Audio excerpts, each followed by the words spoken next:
most everybody will think like, why wasn't this cut out? Like there must be something wrong with this SR guy or the producer. Oh, hey, it's Red. Hey, everybody. Welcome to another episode of the Global Atheists here on Skeptic Haven. I'm Secular Rarity, and I am joined by some wonderful friends today, Richard Gilliver, Brently, and Eric Murphy. And we are talking about biblical morality versus secular morality. Get ready for the conversation because it's gonna be fun. Roll those credits already. Let's go.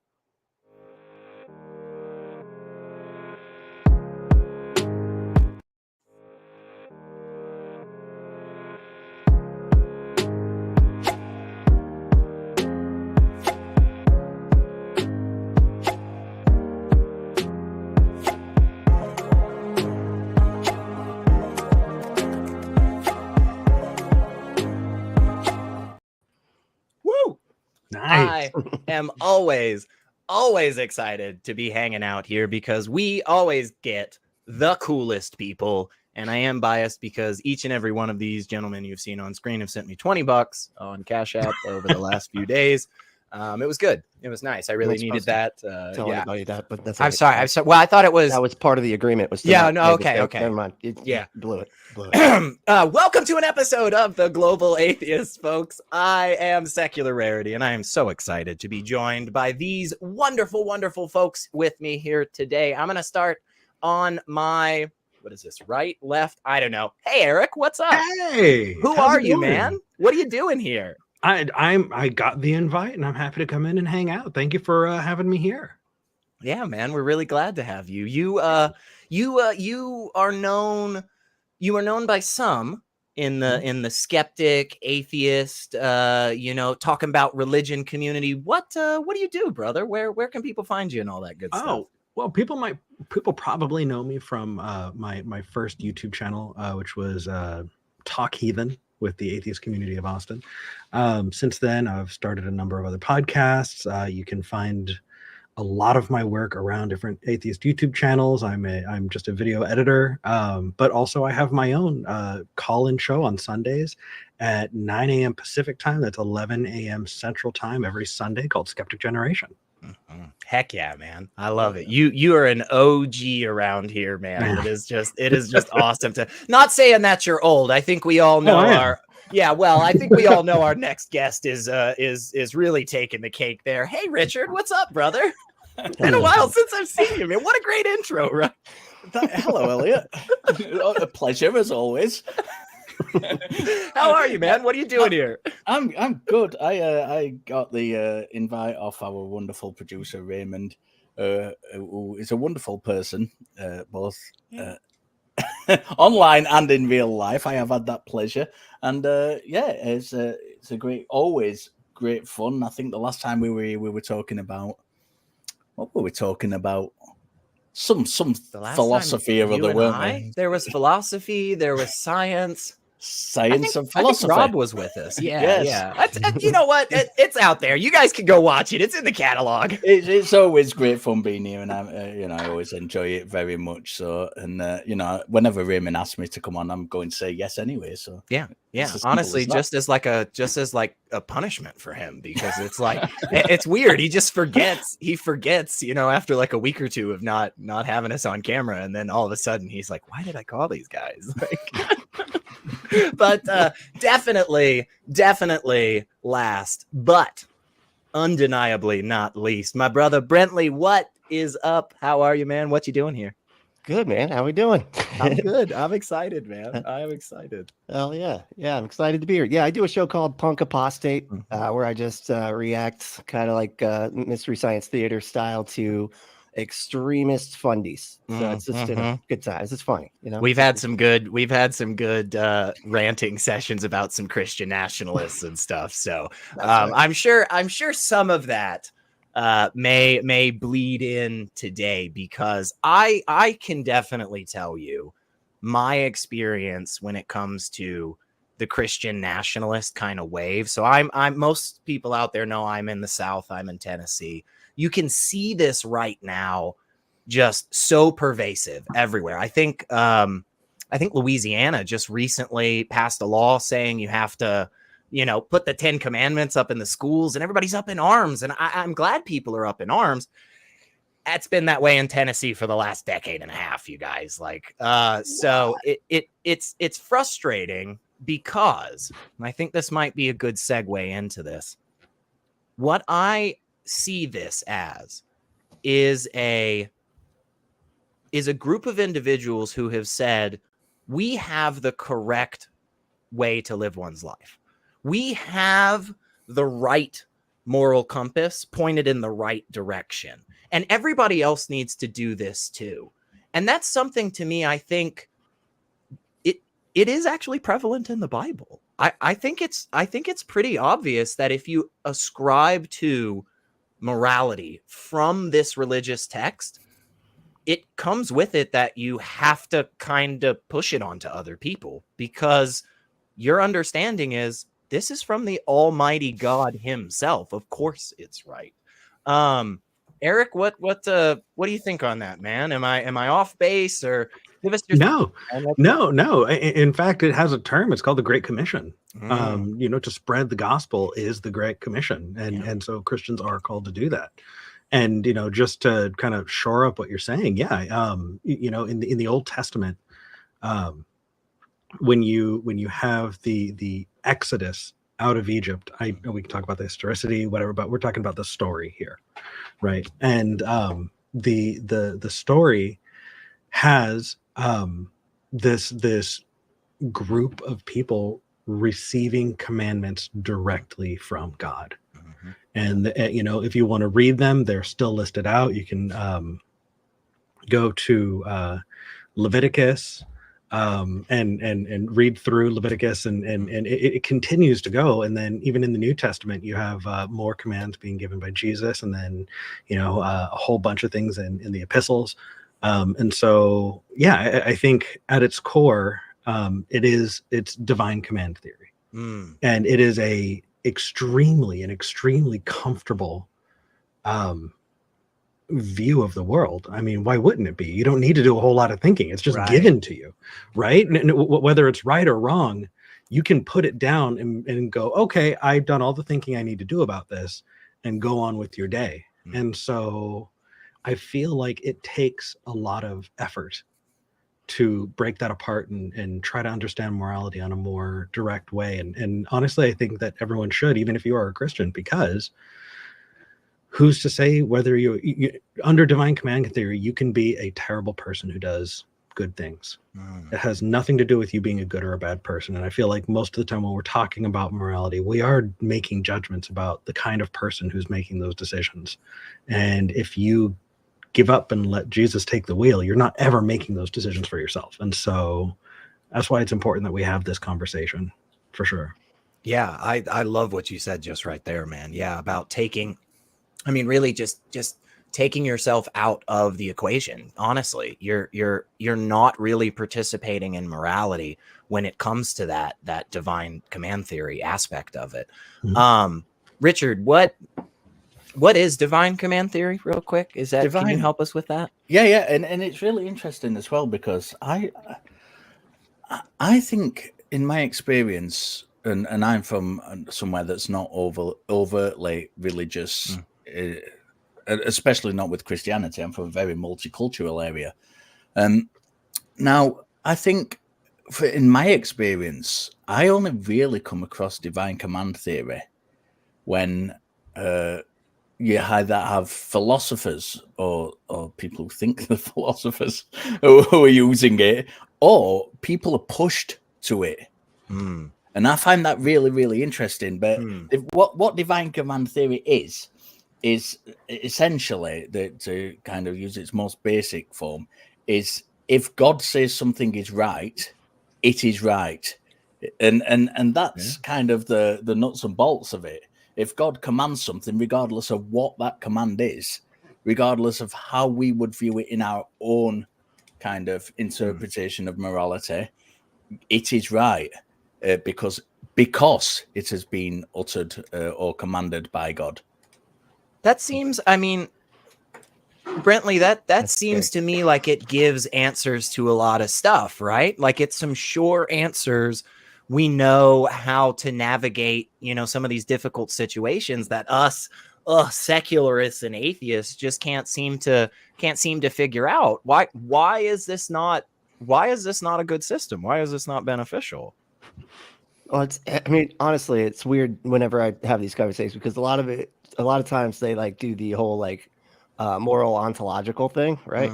And it's like it's so weird to me because it always seems like they're just equivocating between what they think their God wants but they'll bounce back and forth between like what is actually good for the community, which is I think what most of us mean when we talk about morality, right? But they'll like bounce back and forth between those two definitions in order to act like, no, what my God wants us to do is what's best for the community. Sure, even if it leads to harm, but that's what's best for the community. And it's like, no, dude, you're completely, you're just equivocating here. You're like, you're changing out definitions. Like, yeah, it's like if we just demonize and criminalize all queer people ever, then that just makes the world a better place. And it's like, nope, doesn't. Just spreads hatred and hurts people and just makes everybody's life more vulnerable. Because when we live in a society where we feel comfortable to say those people are other, and now we get to treat them however the hell we want because, hey, my God said it's okay. Well, what's stopping anybody from expanding that bubble, right? What's stopping anybody? What principle is out there to say, oh, but it'll protect the Jews. Don't worry, we won't go after them. You know, oh, don't worry, it'll protect black women in the United States. Don't worry. I don't think there's anything there. What do you got, Eric? So I think that's absolutely not what divine command theory is about, and I would actually challenge any Christians to say that's otherwise. You know, if you look at the Mosaic laws, you know, like I talked about, written down in Leviticus, these are for the Jews, right? You know, when you talk about, I mean, going back to Abraham, right? You know, the covenant with God to circumcise yourself is a Jewish covenant with God. And you get into the New Testament, and you know, Jesus is performing miracles, and you had a woman who was from Canaan. I forget. Do you know what I'm talking about? Was she Philistine? Which one was it? The one that when Jesus refused to heal her? He said. I remember she was from Canaan. I don't remember if she was Philistine or not, but yeah. Calls her a dog. Well, he said, why would I throw pearls before swine? She calls herself a dog in response. Man.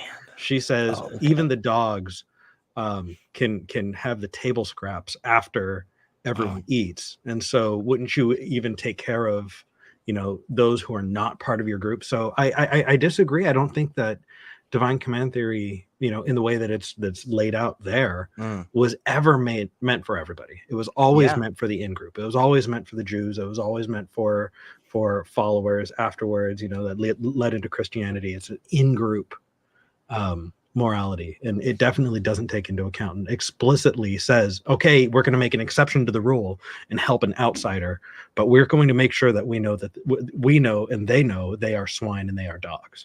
So I think that's a real good point.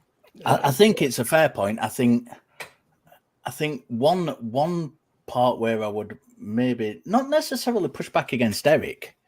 Oh, please do. That's my favorite thing. But I don't think I am. This is a thing. I mean, you be the judge of that, and if I am, let me know that I am. But I think one thing I use a particular passage when we're talking about morality in the Old Testament, and I use it exactly because it doesn't come from Mosaic law as such. See, you know, when you hear these conversations a lot, especially in the call-in shows, which a lot of us here have done, you kind of get this thing where that was, oh, well, you get the kind of atheist side, the skeptic side, throwing out the slavery thing. And I think Christians have got a reasonable kind of answer to that in that was meant for those people at the time. I don't agree with them, but I think it's fair to say that that was part of the law because it was part of the law. I think what we can do with the verse in Numbers is because it wasn't ascribed as part of the law. It was just a command from God. and it was a command from God to wipe people out because they were praying to different gods. Now, it was meant for the Jews, because they were the people who he was talking to, but it wasn't specifically it wasn't laid down as a law as the thing with slavery was. So I think there's kind of a case there to say, well, look, here's a position, here's a case that we have where this wasn't a part of the law. So this defense you've got that, well, that's part of the old law doesn't actually apply in this case. So you're saying, if I may, to clarify, it sounds like you're saying there's a little bit of a separation of categories. There's this one aspect that's very much in line with what Eric was saying, this in-group morality, here's a code that just us follows and we don't really care about the rest. But then you're saying you find elements of some of those direct revelations, those direct commands from God that aren't really as easily fit into that. I think we could. Let's say, for the sake of this argument, that God exists.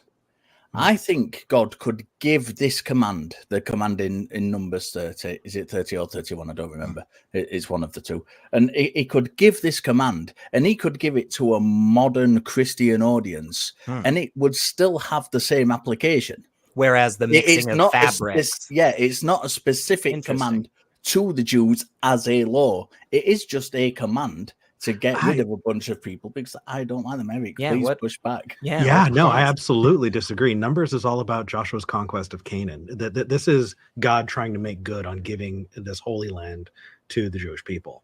And so all of these commands that are given in Numbers are specifically tied to booting out who's living there now so that the Jewish people can settle those lands. And so I again, this is me. I'm right there with you. We got to put on our Christian hats, right? You know, obviously we can talk about the historicity of it. That's separate, but in its own context, I think it's very, very conditional. And I think that, so if I can give you just a quick aside, I know it's a very, very short story, I promise.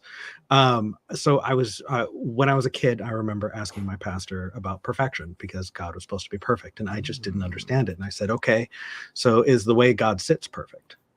Well, yeah. Okay. And I had this thought that, well, perfection has to be stationary. It can't move because the second it changes, it's no longer perfect.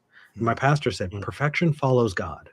If God holds his hand like this, it is perfect. But if he moves his hand, this new position is now what is perfect. And because of that, divine command theory is able to follow because it's not that God is giving commandments that are, you know, it's not like God has a connection to truth or perfection. Under divine command theory, it is the best because God said it. And that is what it is rooted in. It is not because we people, you know, go, oh, you know, slavery is wrong. Oh, you should not, you know, slaughter every man, woman, child, and beast of the field, you know, like in Numbers. You know, it's specifically perfect because God said it. But I would agree with that. I wouldn't disagree with that aspect of it at all. It's like the Euthyphro thing, right? Isn't that like the Euthyphro dilemma? It's like, so it's just like it was what he did, what Euthyphro didn't want to admit, right? Or the opposite, right? It's definitely not a dilemma to them. They feel like they've got it. Like it is very clearly, you know, it's perfect because they're not worried about it. No, absolutely. Like, please. Sorry, go on, Elliot. No, go ahead, please. I think it's strange because if we take it is entirely dependent, as Eric said, on God. And this is kind of very easily demonstrable by if you kind of give the scenario of let's say it, and we'll use a Numbers example again just because it's my favorite, and we'll just you know, let's just say to a Christian, somebody is attacking your homeland. We don't know who's given the command to attack your homeland, but somebody is attacking your homeland. They're killing every man, woman, and infant boy, every child, but they're keeping the virgin girls for themselves as spoils of war. Is that a good or is that a bad action? You need to necessarily introduce God to make that good. Yeah. And I think within that individual person, we then have a kind of something that comes along, which is a contradiction of thoughts, because they necessarily have to rely on this outside thing. They cannot make that decision if they don't know the source of it. And whenever I've had this conversation with people, they know where I'm going with it. I know where I'm going with it. They know where I'm going with it. I'm not, you know me, Elliot. I'm not dishonest. I don't try and hide things from people. Right. I lay it on the table before I put it out there. But it's really, really difficult for them because they know that they've got to invoke God to stop this kind of contradiction coming through. Eric, What do you please. think, Eric? Go ahead.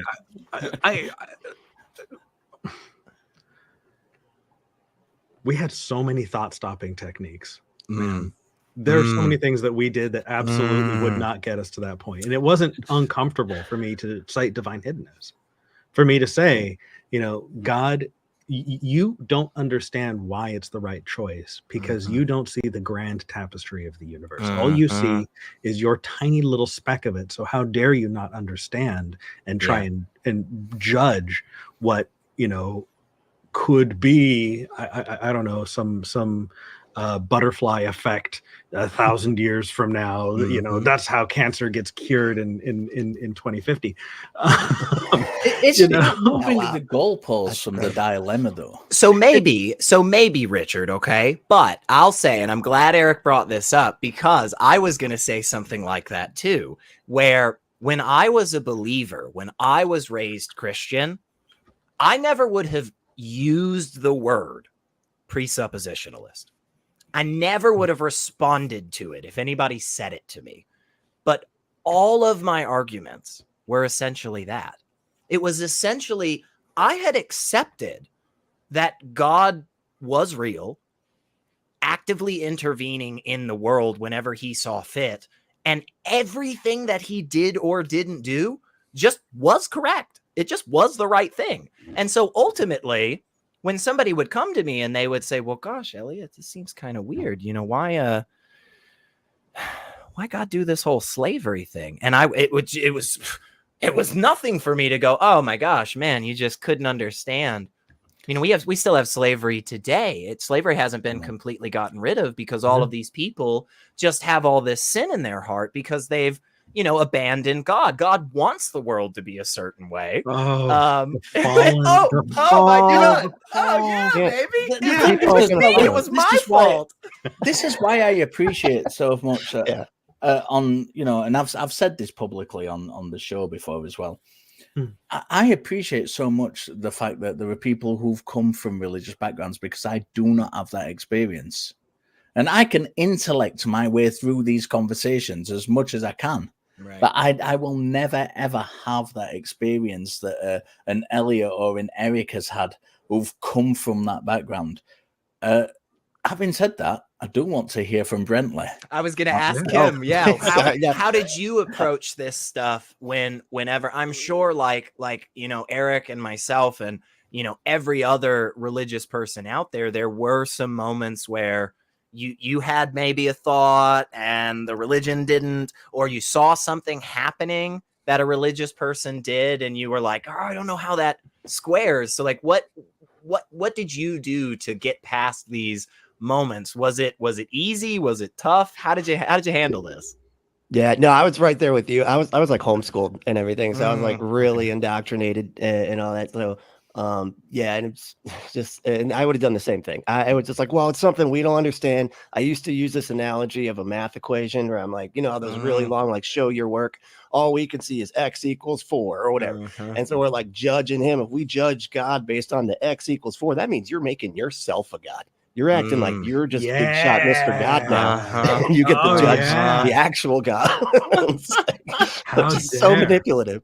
Hubris. I have a question then that based on kind of your three's backgrounds, and does it then make having that background an advantage in talking? I know this is slightly going off topic, but does it like give people like Eric or Brently or Secular an advantage over a Richard in talking to religious people on these subjects, because you've had that background and come from this position?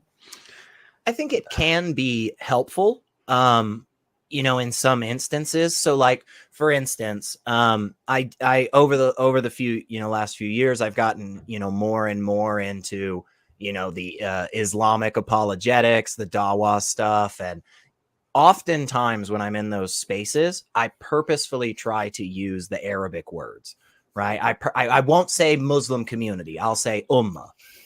I won't say sin. I'll say, but so that I think helps people connect to it. I know whenever I have casual conversations with some of my Christian friends here in my city, we get together regularly, grab a beer, some tacos, chat about, whether or not Jesus resurrected and if Gary Habermas will ever publish that book in full or whatever. But hey, whatever. I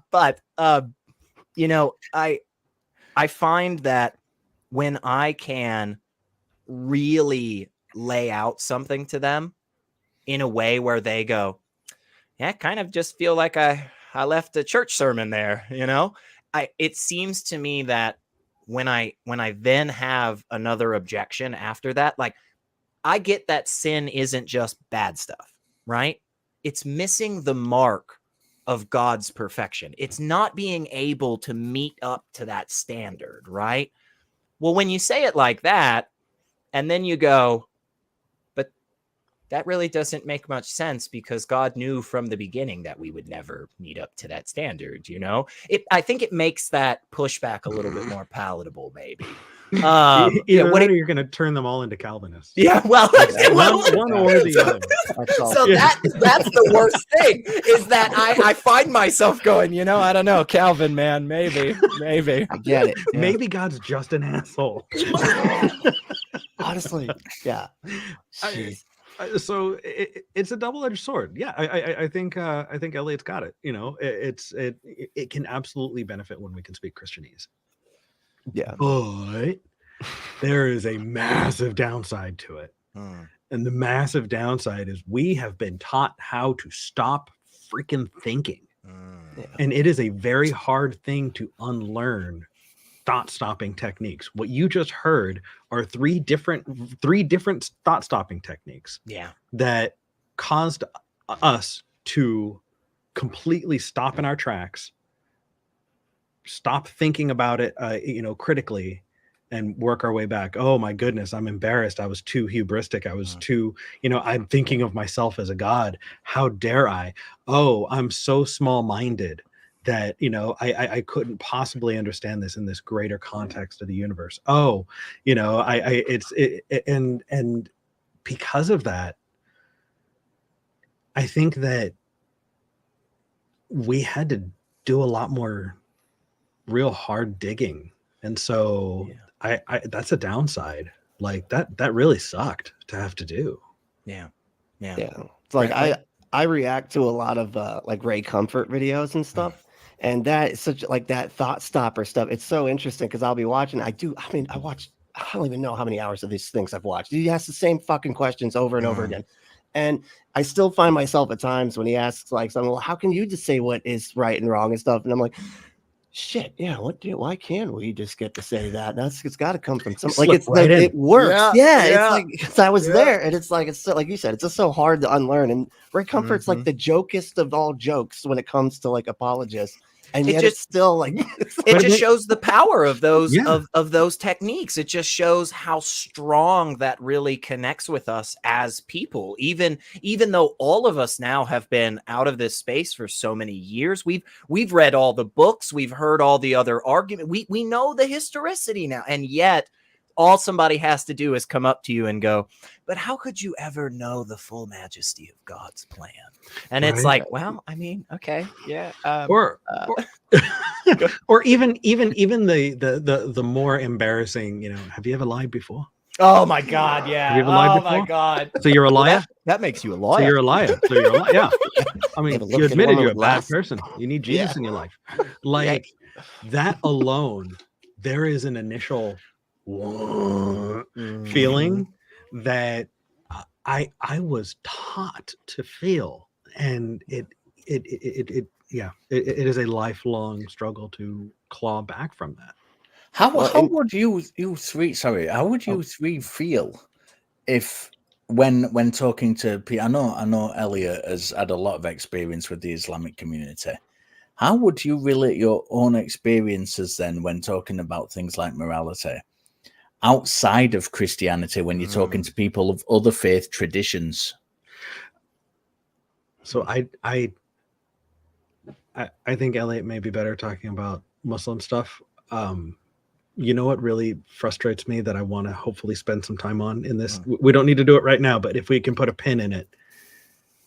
Atheists, other atheists. Oh yeah, let's come back to this. Yeah. We're gonna make a transition here soon. Insane. Okay, so yeah, you do your thing. I'm gonna be sitting on this pin because I think there is a lot. I mean, specifically in the stuff that I have come across, both texts, right? Whether it's, the tafsirs, people, Islamic scholars for years and years and years saying this is the understanding in the community. This is how, we practice this. And so whether it's that or just going, directly to the Quran or just listening to the Dawa boys online, I think there is a lot in Islam specifically that overlaps with a good bit of that Calvinist kind of predestination.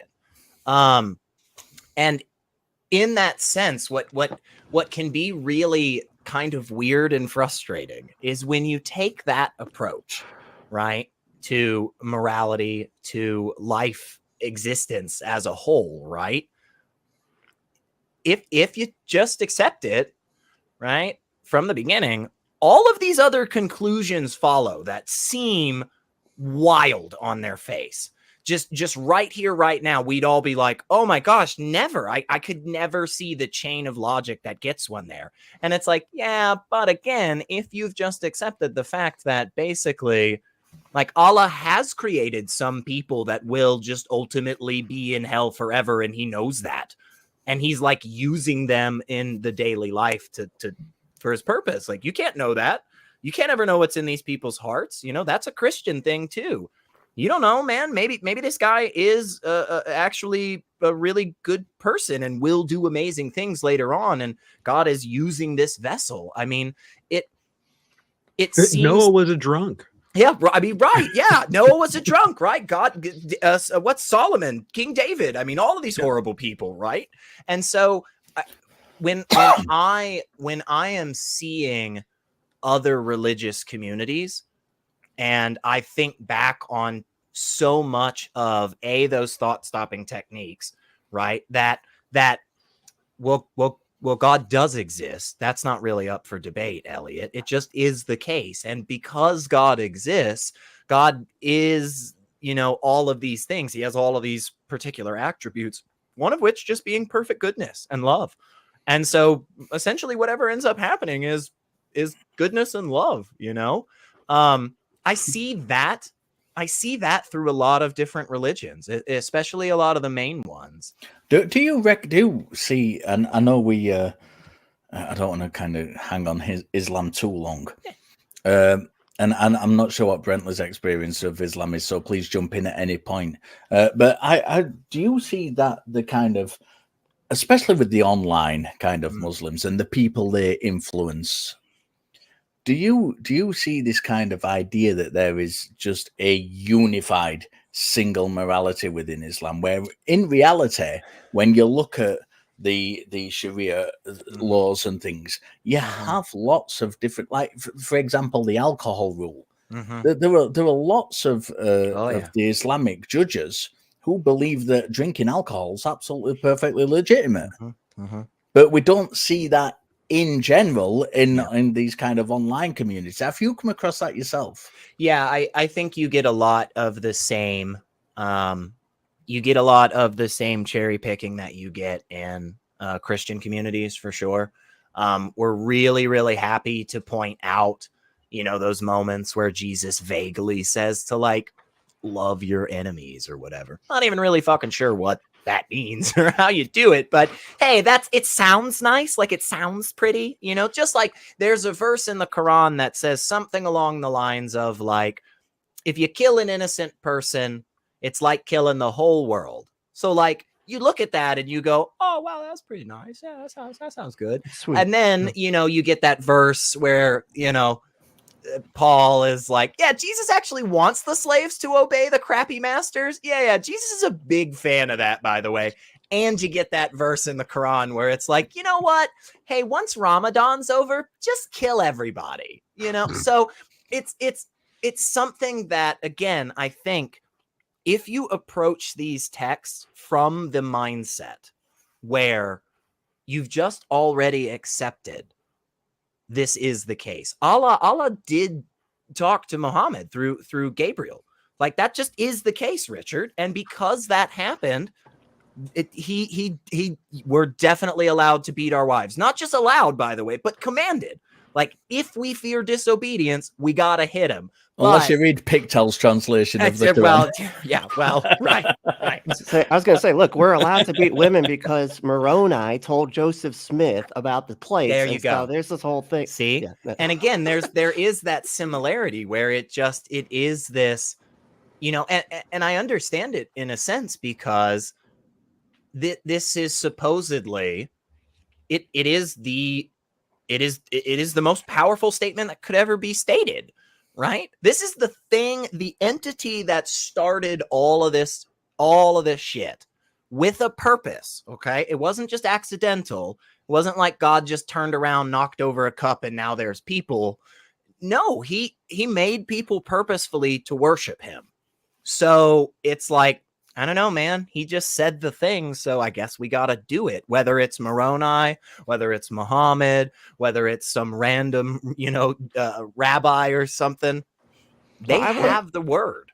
I wonder if would it be wrong? Like, cause what if a Christian was like, hey, I'm going to pray 5 times a day, and a Muslim being like, hey, that's cool. Like that. I actually do that, but wouldn't they be doing the wrong thing? Cause they're praying to the wrong God 5 times. Oh, probably. I've got a very good friend who's a Muslim. He was the best man at my wedding. I love the guy to bits. He's like my mum before she passed away used to call him the son she never had. It really is like a brother to me. And he has always said, one thing I really like about you is that you have good morals. and that's from the Muslim perspective. I don't know how to say that. That's an insult, dude. No, well, I think, how dare you? I think that is kind of a good segue into transitioning a little bit into, because that's kind of an odd statement, right? That's kind of an odd. What I like about you is that you've got good morals, and it's like, well, what does that mean? Like, is it just the fact that both Eric and I believe that if we see somebody fall in front of us, right, we run over and go try to pick them up? Is that it? Is it just the fact that it just so happens that Brently stops on the side of the road to help somebody change their tire, just like I happen to stop? What does it mean to tell people that they've got good or bad morals if we're not in a religious context? Whoever wants to jump on that first. So I have a question for the three of you. I think that in practice, outside of the philosophy of it, in practice, morality is something that happens after the fact. Moral justification is what we ascribe to something most of the time after the fact. If we have a long time to think and philosophize about it, cool, but most of the time, if you walk by a burning building, that's not the time for you to go, oh, I need to figure out my morals. No, you do the thing, you do whatever you do, or you don't do whatever you do, and then you ascribe that to whatever moral system you either are trying to prop up or find a moral system that agrees with what you did. I feel like that's just how humans behave. I absolutely agree. And I think that's why, when I mentioned earlier about this kind of putting the numbers thing in a modern context for somebody without the context of God being there, I think that really, really shows, because I think most of those people, when you put that context to them, if it was just in an everyday conversation, they would absolutely agree that taking virgin girls as spoils of war is a bad thing to do. Yeah. And when they're not thinking about it, when it's not a dilemma for them, there is no kind of question for them as to what they would do in that situation. So I think, yeah, absolutely. For me, it's, you, regardless of what your kind of personal standards are in that, I think, because we all have different standards. Some people would describe kind of animal rights really up there. And, some people would describe saving babies as really up there. Some people would describe just trying to rescue anybody in a situation where someone was in danger. But I do agree with Eric that it does come after the fact. You do the act if you're in that position, and then you think about it afterwards. Well, isn't it's like ethics, right? It's like more like your character and stuff that you do ahead of time, right? Is that like, am I mistaken about that? I thought like ethics had more to do with like character and it's like what your values are and stuff like that, right? But you're right. I've never really thought about it like that. Like morality comes after the fact. You're just sort of like it's all about the justification, right? Well, and if that's the case, then the argument that secular morality trumps divine command theory doesn't really check out very well, does it? Yeah, because it's still all ad hoc at the end of the day. Post hoc. Yeah. So thank you, post hoc. So I have a little of a mix on this. Okay, I think when you said I'm trying to poke, by the way. Yeah. No, and this is a good one. This is a good one, and this is honestly why I can find myself having a little bit of difficulty sometimes explaining where I sit on the concept of objective or subjective morality, right? And here's why I say this. I think when you said most of the time, like I'd even be willing to probably get it up to like 90 some odd percent, right? Let's say 9 times out of 10, really what goes on is a human being encounters this situation and makes up some response right there on the spot. And then later on goes, well, the reason I did this, Richard, is because, and gives this beautiful narrative, right? Just the same as we do with near-death experiences and any traumatic event, right? But I think that 10%, I think that 1 out of 10 is something that is basic in human beings. There is something about the construction of DNA for humans that gives us maybe a greater capacity when it comes to feeling other people's emotions or caring about other people's emotions. Mm-hmm. I don't know. We could find that crows are way more empathetic than we ever could be, right? We could find out that the community of sea slugs out there are just the most moral creatures ever. But I think there is a little piece of what it means to be human. We as human are social, right? Morality doesn't really make sense if there's not other people around. Go ahead, please jump in. Well, I kind of want to add a little bit more fuel to the fire there, because in that 1 out of 10 that you're saying, mm-hmm. I feel like it's even more, because what you're talking about is the formation of laws. It's not just an occasion where you're walking by a burning building. It's when you try and codify a mm-hmm. moral framework that you get laws, and that's where you can get to the real good navel gazing mm-hmm. of that kind of philosophy that's not post hoc. Mm-hmm. And so I feel like the first thing I want to do, and I don't know if y'all agree with me, but for every atheist who's trolling forums, and advocating for the superiority of secular morality, just know that it's very, very specific. It's very specific about, when that is useful. And that is useful when we're trying to codify things legally. Yeah. Otherwise it's post hoc, and people are going to give whatever reasons they're going to give, and we can say that's a shitty reason and have that conversation. But the kind of from 30,000 feet, bird's eye view of it, you have post hoc justifications, and then you have codification of law. It's a very, very good point. And I think, I've always, a lot of people talk about kind of secular morality as a thing. It's not something I've ever I recognize that I, as an individual, am quite selfish. My cares, and for me, the kind of important things, my responsibilities, are to my immediate family and my close friends, and I will treat them differently, absolutely, to how I will treat strangers. And I think something Eric said was really, really interesting in there, and this kind of idea that morality leads to laws, but we see in we are closer to chimpanzees than chimpanzees are to gorillas, and when we look at chimpanzee societies, we see codes that are there. We see, tribal, if you like, codes that are there, rules that are implemented. The whole kind of troop understands and doesn't, and punishments for violating those. Yeah, and chimpanzees are pretty shitty creatures. Sure can be.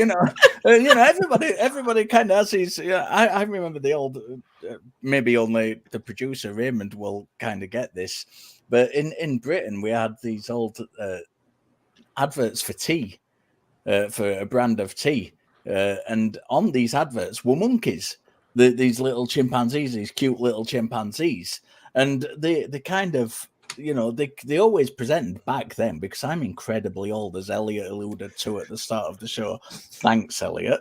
Where back then it was okay to use animals in adverts and things, and they used chimps because chimps were seen back then as kind of these cute little creatures. We know that's not the case now. We know that if you keep a chimpanzee in your home, they're very likely to rip your face off. We've seen, real examples of this. And specifically the face too. I don't know why they hate the face symbol. Well, I was reading on this recently, and apparently, and I'm notoriously bad at biology, so I may be corrected on this. But apparently, they go for the face and the genitals because they know that that's what humans care about. I have definitely heard some pretty graphic punishments by a troop of chimpanzees when one of them violated it, and it involved both the genitals and the face. They can do some. You think humans are just horrific sometimes? I mean, my goodness, these monkeys will. But on the flip side, right? Just as a real quick aside, when it comes to gibbon culture, right? Another creature that we're incredibly close to, right? The way that they behave, they're in group relations with each other compared to chimps. Wow. I mean, wow. It's so interesting how different it is and how certain actions are acceptable. Certain actions are not acceptable. So yeah, I mean, I definitely don't think morality is just a human thing. I think maybe, like Eric is saying about the codification of laws and so forth, we're just the ones that took it to this extreme. No other creature out there is writing giant fucking textbooks on it.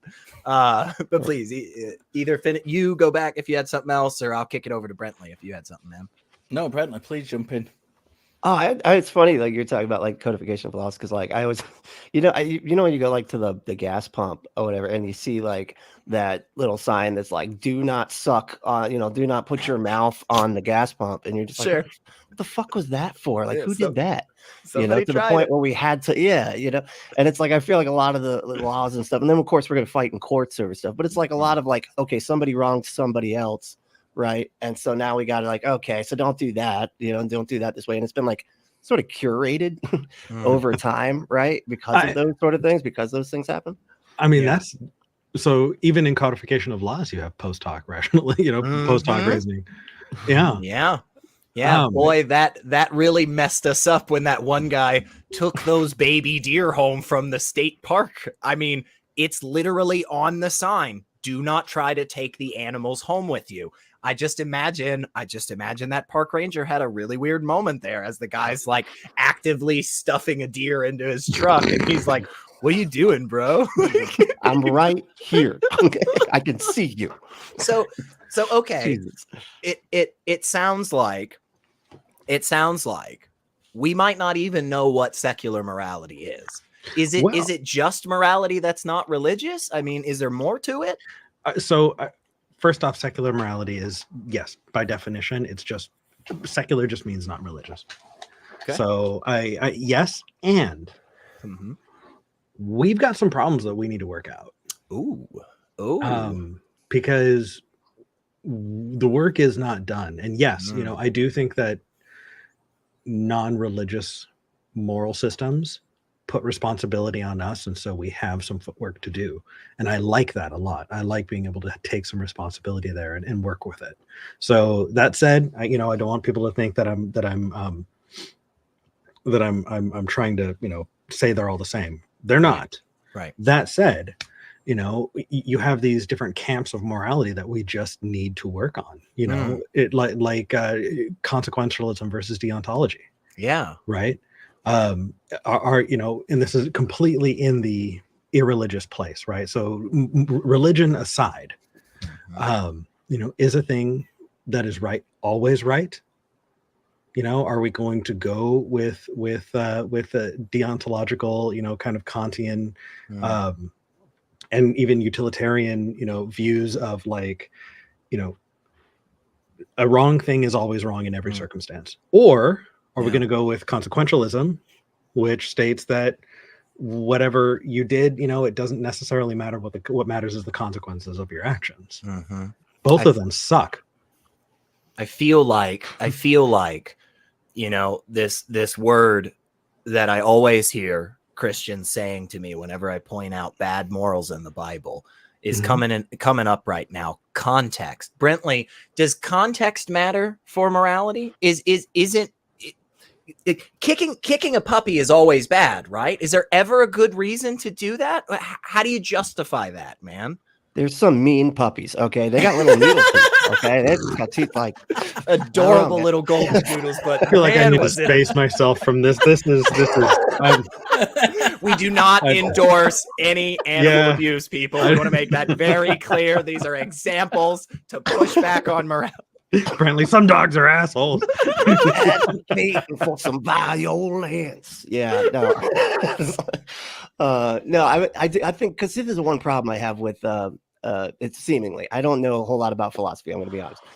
But it always feels so absolutist. It always feels like, oh, no, it's just this, never anything else. And it's like, it's only consequences. It's only what you said, like the deontologist, and like contextual stuff. And I always feel like isn't there kind of like a negotiation between these different concepts? You know what I mean? Instead of being so like just absolutist for each thing. I think read more than my fair share of undergraduate ethics books. I think absolutely there's kind of it's always a to and fro. I think anybody, I'd be very wary of anybody who kind of like clinched onto one philosophical concept and said this is the right thing, this is the truth, this is etc. I think it's always, and I think from it as far back as we know, from its inception, philosophy has always contained this idea of talking about and arguing these concepts. And I think that is a very, very important part of philosophy. I think philosophy would be a dictatorship without that. And it would be far, far worse off without it. So in my kind of opinion, I absolutely think that, we need that to kind of bounce these out. We only see from these shows. I mean, I've done many, many shows with Elliot, and you know, right back to the days that we were on, you know, we were talking about Ethan Michael before we started, right back to the days of his show when we used to host together on there. And we've had, you know, Elliot's come on my channel and we've talked about the teletransportation problem. You know, we've been on this channel and talked about different philosophical concepts. And, you know, a lot of the time we disagree. And that's perfect because that is part of philosophy. And that is why these conversations with 4 people who are on the same team, if you look at it from a very kind of broad brushstroke statement, are so important, because it's all very well when, you know, I get someone calling me on Talk Heathen who's really just asking me questions and disagreeing with me, or Eric gets somebody calling him on his show and who's, you know, disagreeing with him and asking these questions. But when we're all together and we're disagreeing and hashing things out, and that's when you really get to the nitty gritty of it, because you're not coming from kind of different worldview perceptions where you're arguing the very core of things. This is where you get to the subtleties, and this is why these conversations for me are so important. Yeah, because isn't it like always like an answer to a previous? Because it always, I mean, and again, like, I'm just getting into philosophy just recently, so I got a book that I'm reading through and stuff, and it's sort of like an overview. But it always seems like, okay, this ism is sort of an answer to that ism, and it's like, okay, everybody used to believe this thing, and then we've moved from that, and now, you know, now that the new people are saying, no, that ism stupid actually, and here's the new ism that we all came up with that figured this out, and it's like that negotiation, like you're saying, like it just keeps on. And it's all about the disagreement and really hashing the ideas out like thoroughly. So I'm gonna throw this thought out there, and then I want to kick it right back to you, Eric, because I definitely want to delve into some of the problems. I love that point, and I think, yeah, a lot of times in these conversations you'll see us atheists all rallying around together and being like, we're so great, we're so smart, we know God doesn't tell us what's good and bad. Yeah, exactly. Just deep throating that. But before we get to those problems, it almost seems to me like if we're accepting the best way to really come to the most correct answers with morality, if that's even a thing, you know, we may not think that, right? But if we think that disagreeing with each other and conversing and hashing it out is the way to come to those answers, does that kind of already accept that it's not objective, right? Or is it just that we discover the correct answer? The correct answers are already out there and we just discover them? Or is it that we kind of mold them together through this conversation? Again, it's just an interesting thought that popped in my head. Yeah, please. I mean, I definitely would say it's the latter. There are no a priori moral guidelines, right? There's no outside of us moral judgments, because we are the givers of value. We are the givers of morality in the first place. We created the damn thing, so we can't expect it to exist outside of us. That said, it is useful to a point, because right now I guess the lens that I can't take off is my lived experience, and because of that, there are things that make me uncomfortable that maybe shouldn't. The idea that there is no, you know, perfect moral framework, because it's all contextual, is perfectly fine in this conversation. No one here is going to deny that, but it makes me uncomfortable. Sure. Right. Sure. If, you know, when we're talking about, you know, so Richard, you're bringing up this kind of compatibilism that we find between different moral frameworks to be able to justify things as we see fit. We're picking and choosing, and that makes it internally inconsistent. And each of us around can all sit here and suck each other off and go, yeah, no, absolutely. Yeah. No, we're going to pick we're not going to be so tied down that this morality, you know, taken to its logical extreme is going to be awful. And but I'm uncomfortable at internal inconsistency, because I bumped from, you know, deontology to, you know, consequentialism when it suited me. And that said, again, I just want to, you know, put this out there. Still better than divine command theory. Yeah, like, totally. You know, because the only difference there is it's not internally inconsistent, it's externally inconsistent with divine command theory. Right. So let's just like put that in. I got it. Now back to us, because let's sit in this discomfort right now. Richard, I got to ask you, as somebody who was not raised in a faith, do you have the same deep ick that I get, or is it just something that my indoctrination is doing to me? I think for me, when we talk about kind of morality on the whole, I think it's this. I recognize that I'm quite a selfish person, and I don't. I agree. You are selfish. yeah. Not a single one of us jumped in there. Wasn't that hilarious? Like Never host the door for me. Like, I was yeah, that's right. Sounds good to me. I'm disappointed that it was the nicest guy here who said. Oh no, not you. Thanks. I think that's my self-esteem gone down. So okay, you selfish prick. Finish your comment. Your comment. But I recognize that selfishness in me. But I also think I'm, and this might go back to the kind of post hoc rationalizing. I think I kind of think things through quite well, you know, and there's a great subject which I know both myself and Eric at various times have talked to the same person, and I'm not going to name them, about this subject. But, you know, veganism is a subject which kind of stirs up a lot of these kind of, you know, you have to think about it, I think. I don't think that's a subject where you can kind of just act upon. We were talking earlier about this isn't a rescuing a dog from a pond situation. This is a situation where we have to sit and we have to think and work through things. So I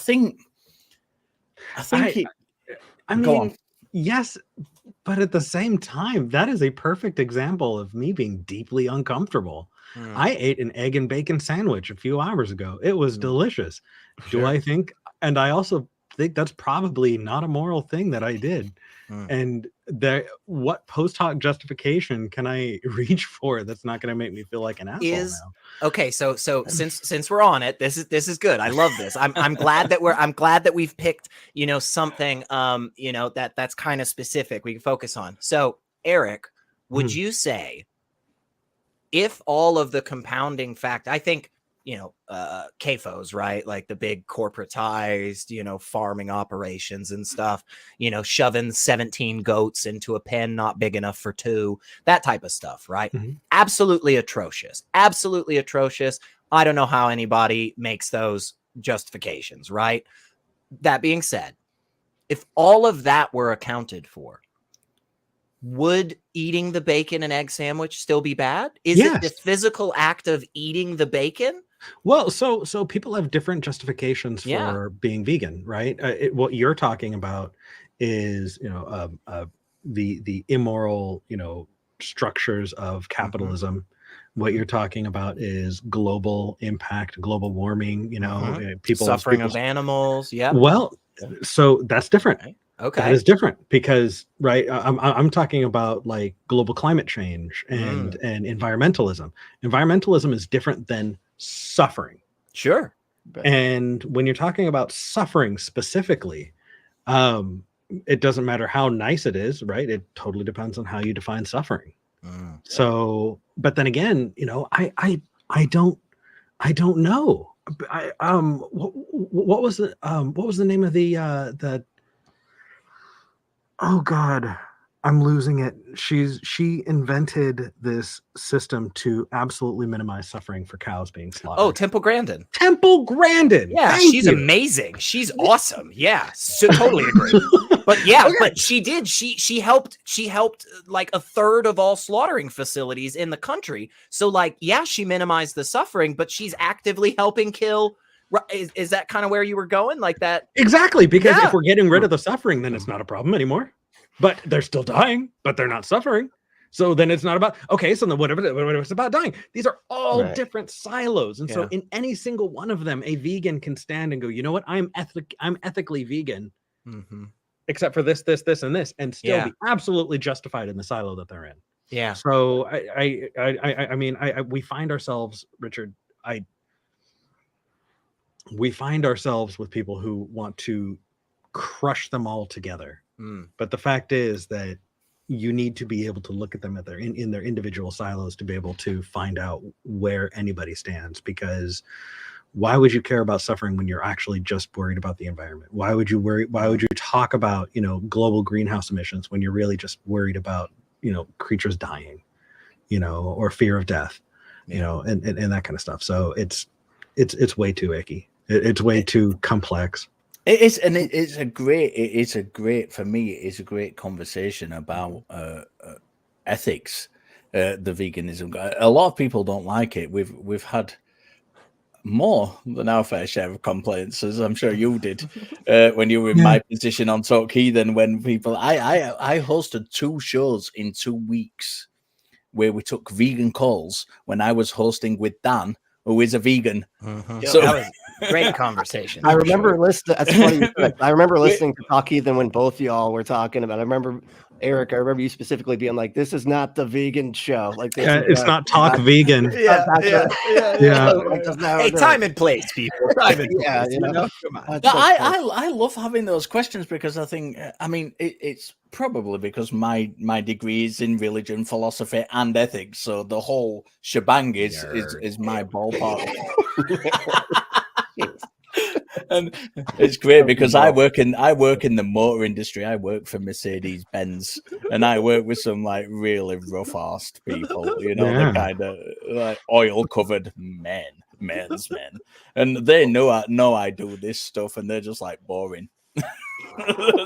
That's literally the response I get. But yeah, it's great. I think the vegan conversations are great conversations to have because it really does, as Eric says, it's so full on with the kind of with the question. You can compartmentalize it. You can kind of look at it as a whole. There's so many different aspects to kind of pull. There's so many threads to go, and I think it's a great conversation. However, this isn't Talk Vegan, so I want to kind of move along, and I want to ask you guys, because I had this, you know, my background, my speciality is in Buddhism, as Elliot knows, and I want to kind of move into Buddhist ethics, and I want to ask you a specific question about Buddhist ethics, because it's a really interesting kind of field, because there isn't an absolute good and evil in Buddhism. And it's interesting if you have a look at the old translations of the Buddhist texts, of the Vinaya Pitaka and whatnot, the Tipitaka. When you look at the old translations of them, because they come from the translators, the English translators come from a kind of a Christian background. So they will talk about good and evil. And I love those translations, but from a technical point of view, they're really bad, because there is no good and evil in Buddhist ethics.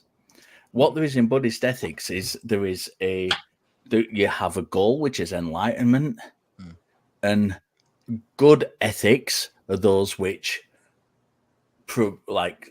move you towards that goal.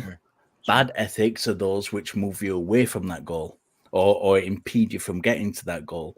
So it's not a case of having this kind of moral system where this is definitively good, this is definitively bad. But by the same token, I think we still have this aspect to it, which is very much like Christianity, where you will achieve a reward, if you like, if you do the right thing, and you will get a punishment for if you do the wrong thing, which is the law of karma in Buddhism. So I was just kind of wondering, from all three of you, really, what your experiences with that kind of system are, and how closely related do you think it is to kind of Western spirituality, or, you know, like things like Christianity, Islam? How do you think ultimately it kind of relates to those things? Oh, super interesting focus, Brently. We haven't heard from you in a sec, man. I know. I'm just kind of throwing you in first because I wanted like a few more seconds to think. So no, that's cool. I was honestly like glad that the way you framed it, because it was like it has a goal, and I feel like that's what kind of gets lost sometimes. We're like, do we have a goal? And then like I feel like we're all constantly like going back and like resetting what the goal is, right? Like, is it like you were just saying, like to minimize suffering? Is it to like do so like having the goal? And I don't know exactly what you mean by enlightenment, but is that like that's a show in itself. Okay. Yeah. I was like, is that but that like that's highest nirvana, that achievement of like total understanding, like good for the sake of well-being, very, very basic simplicity. Let's just say it's a kind of it's a place of pure bliss. It's like the Christian concept of heaven, where there is no suffering. You're just all happy and dancy all the time. But here on Earth, like before you go, like it's like you're just achieving anywhere. Let's just say it's anywhere, and it's just this place where we have eternal bliss. Okay, so like that would be like the best well-being, right? Like it'd be have like well-being focused as like a goal, and we can like go ahead go towards that. Yeah, please. Jump I like dude. that, but I feel like that's still like we can, people can disagree about what, and we will about what the best well-being is. But I like that there's a goal mentioned. That's what I'm saying. Eric, you look like you got something, brother. Yeah, well, it's mean. Do it. So I don't know if it's nice, but it feels like the glamorization of caste ethics. It feels like we're definitely, hyping up a caste system and the religion that comes out around a caste system. And that's the short-term goal. The short-term goal is make sure you don't come back as a lower being, and if you are in a bad situation, it's because you deserve to be there. And the long-term goal is annihilation. And so while the long-term goal being annihilation fits for me, I'm fine with that. I definitely think that we are hyping up and using a modern view to prop up a caste ethic, and I don't like it. That's a great way to look at it. Yeah, seriously, because but there is no caste system as such within kind of Buddhist ethics, Buddhist society. But when you look at the whole thing, the whole idea of karma and the realms of existence and the realms of rebirth, of which there is 28, 29, I can't remember the exact number, it's somewhere in that region, you do get that. That is exactly what you get. You're reborn as a god or a heavenly being. Lower down, you're reborn as a human. Lower down, you're reborn as an animal. Lower down, you're reborn as a hungry ghost. So it is in that respect a kind of cosmic level caste system, and I love that way of looking at it. I gotta be honest. By the way, Eric, for noticing annihilation, which not many people do. Somebody's done some reading. I did not know that there was a possibility in like Buddhist teaching to become Blinky the ghost. So now that I have realized this, I am going to do everything in my power. Oh my gosh, you guys. I totally want to go chase down Pac-Man. Like, anyway, because I know the trick. I know the trick. You can't just go off the side and fool me. I'll follow you, bro. It doesn't matter. Anyway. See, he's going to come back as that asshole puppy that you were talking about. That way he can like get to the next lower level. Yeah. Yeah, I think that the aspect of a goal when it comes to morality is so important. It really, really is. And I've heard a handful of different philosophers in this space. One of them that comes to mind is Dr. Lance Bush. I've listened to a good couple of him, good couple of conversations with him, and he often comes from this vantage, which is the reason that you're saying this is something we should do, or this is something good, or we should try for this, is really just because, man, like, it is just your opinion at the end of the day. It is just the fact that in this current makeup of existence, the four of us really care about people's feelings, or really care about animal suffering, or really care about, the environment. And if it just were the case that we didn't, none of those things would be a part of our morality. If we just didn't care whether or not we were indiscriminately chopping people's heads off left and right, well, then we wouldn't say that it's a bad thing, you know? And so that stance dependent morals is something that I wrestle with, because again, it just feels to me like it just isn't out there in the ether. There's nowhere, at no point in time are we ever going to just turn around and go, oh my gosh, it's like gravity. There it is. It's that, look at this fun little equation, 9.8 meters per second squared. Boom, there we go. We got it. That's how you do morals. I just don't think we're ever really going to get to that. But is that a problem? Is that an issue that we don't really have that outside of us thing? I don't think so, because I think at the end of the day, again, morality is about social creatures. And if we're all gone, what does it matter? You know, if none of us are here, who cares about all this philosophical, you know, Kantian, what, like deontology? Who cares, right? Is it even important anymore? I don't think so, man. But guys, I mean, we've been going for quite a while now, and I don't want to just wrap up like, you know, I mean, I would love to keep this freaking going forever. Eventually, I think we can all agree it would be immoral to keep this going for another 5 hours. But I want everybody to give me some kind of closing thoughts, and then we'll go around again and you know, give everybody a second to shill and tell people where to find you, because you've all got wonderful things, and I hope everybody is going to go and check you guys out. Brently, wrap this up for us, buddy. Wrap this up for us. You know, look, we got that cute little graphic on screen, so now we have to do it. Right. What do we do here? How do we have we fixed anything? Is secular morality better than biblical morality? I mean, help me out here, man. Yeah, the secular thing. Damn, and I was going to bring up objectivism too, and be like, "What do y'all think about Iron Man?" No, but you know, I think in just recognizing that fact that you know that you know it isn't perfect, and we all do have to figure it out for ourselves. And for a lot of us, that's very uncomfortable, and it does feel like you're moving away from having all of your answers sort of already there that you can just pick from, which is very comforting. For some reason, humans love to just not think, because it's comfortable to not think. And so I think recognizing that it is just something we have to figure out for ourselves, and something we have to negotiate. Kind of, you know, it's not like you said, it's not like out there that we can just grab from the secular moral rule book. Here it is. And so I mean, I think if we try, like, do our best to talk and interact and try to have these kinds of conversations and figure out what the goals are, right, and then try to get ourselves to agree on what would get us closer or further away from that goal, then I think we can move towards a better world. And I think we've done that. I mean, we've moved from the time when Vikings would just show up, or not just Vikings, it's anybody would just show up and start pillaging and plundering, and we just saw that, like, yeah, that's just what happens. You know, that's what you do when you got more guns and power and everything. You just show up and rape and pillage and plunder.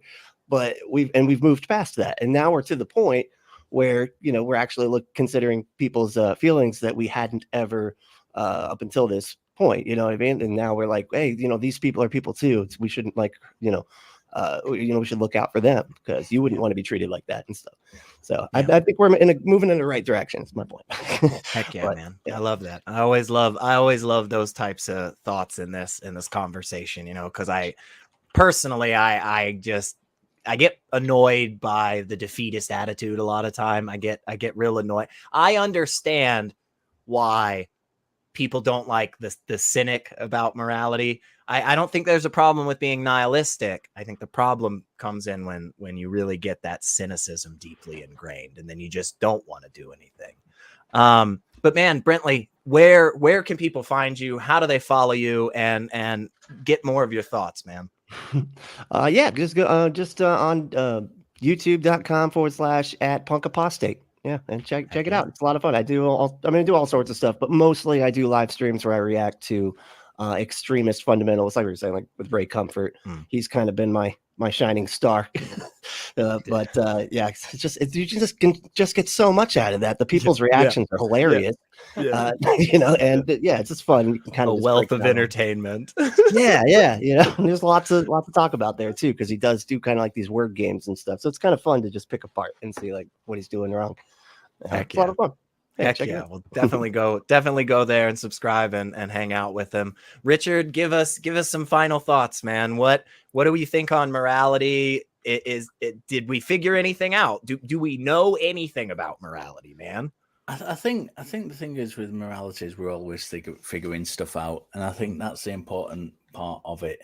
As I alluded to earlier, from the very earliest times when it comes to kind of philosophy and ethics and these kinds of things, there's always been disagreement. And I think when we stop disagreeing, that is where the problem arises.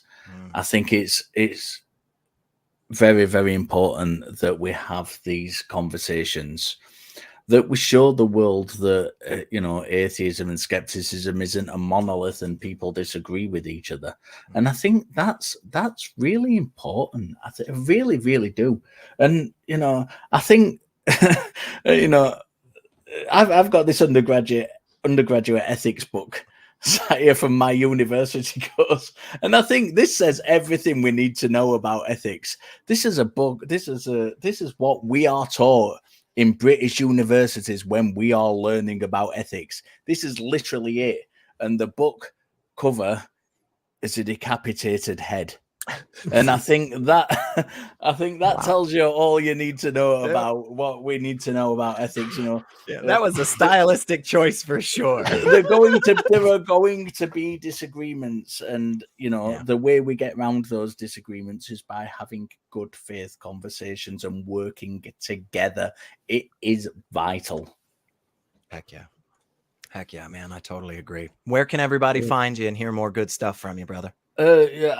Usually two places. I've got Skeptic Takeout, which is my own kind of thing. I started about 4 years ago online, where I kind of largely go into these kind of atheist activism, if you like, if that's a phrase you like to use. It's not a phrase I particularly like, but I'm increasingly trying to mix that with kind of my academic stuff, which is working with religious people as well in the field of religious studies. So I'm trying to kind of marry those two things as much as possible to show people that it's not an us against them thing, that these conversations can be had together and kind of push forward. The other place you can find me is Eric's whole stomping ground, Talk Heathen. I am the producer and one of the hosts on there, and we've got a great group of hosts on there at the minute, and we're continuing down the line that Jamie and Eric set all those years ago, which made me such a fan of the show and inspired me so much, and kind of continuing to have good faith conversations. It's not about arguing. It's not about having rants against each other. It's about meeting each other and exploring subjects together.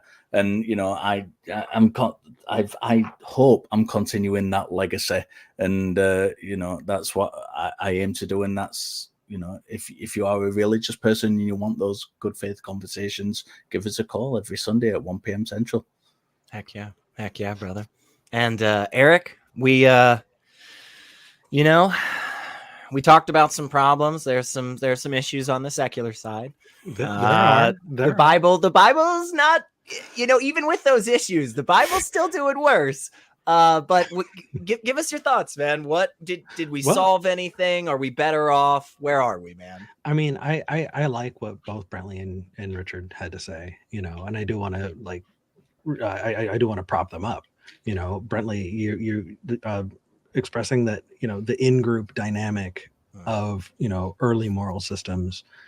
We are expanding our in-group and recognizing that we are having this growing bubble of people that we care about is a beautiful thing. And Richard, I love that, that expanding on the fact that, morality is iterative. And how we're continuing to build upon it with each other is a beautiful thing. And I don't want to, I don't want to poo-poo that in any way, because that I think that's where the fun is. I think what I wanted to bring to the table was that these conversations are beneficial in talking ourselves out of extremism. Finding these really, really hard lines of, I'm a deontologist to the nth degree. These conversations are really good at us being able to talk ourselves out of that. Yeah. And internally, we're really, really good at radicalizing ourselves, because it is a discomfort at internal inconsistency that we're so good about giving each other props for, recognizing, but that internal inconsistency is what causes us to hardline in those directions. And I feel like whatever moral system that you have, recognizing that in a bubble, we tend to hardline ourselves in those directions.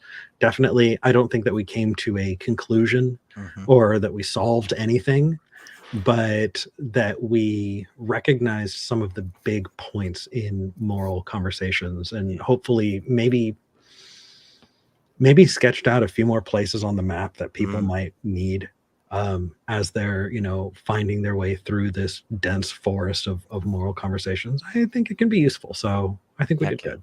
Heck yeah. And where can everybody find you, man? How do people get more of your thoughts? Yeah, well, so just type me in on the, I've been around the block. My name's Eric Murphy. You can find me out there, but if you want to find what I'm doing right now is I have a show called Skeptic Generation. I actually set that time to 11 a.m. Central, so it wouldn't overlap with the show that I started all those years ago, Talk Heathen.